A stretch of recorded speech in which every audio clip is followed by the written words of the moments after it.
BMKG Stasiun Geofisika Matai Aceh Besar mencatat ada 2 kejadian gempa yang dirasakan oleh sebagian kabupaten kota di Aceh.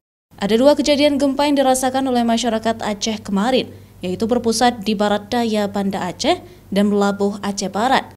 Ini terjadi pada Minggu malam dan juga Senin pagi.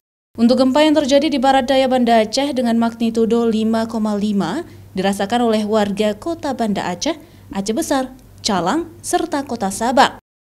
Sedangkan gempa yang terjadi di wilayah barat daya Melabuh dengan magnitudo 5,2 dirasakan oleh Kabupaten Melabuh, Calang, Kota Banda Aceh, Pidi, dan juga Aceh Tengah. Tadi pagi juga kita menganalisis satu gempa dirasakan, di mana gempa itu sendiri bukan merupakan gempa susulan yang tadi malam.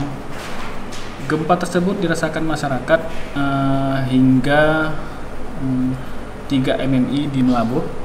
Gempa tersebut terjadi pada pukul 8.19 tadi pagi dengan kedalaman 27, dan sampai saat ini belum ada laporan di Provinsi Aceh sendiri terkait kerusakan ataupun korban jiwa yang ditimbulkan oleh gempa baik tadi malam dan juga gempa tadi pagi.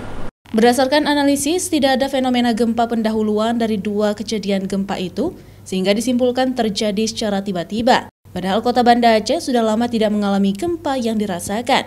Adapun penyebab gempa terjadi karena terakumulasinya aktivitas stres gempa dari lempengan yang berada di jalur gempa itu. Meski magnitudo getaran gempa yang dirasakan masuk dalam kategori kuat atau 5 mmi, namun belum ada laporan kerusakan bangunan maupun korban jiwa dari masyarakat.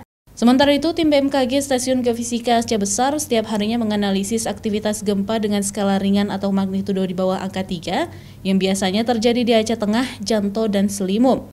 Namun, gempa itu tidak mempengaruhi aktivitas masyarakat serta daerah sumber gempa lainnya.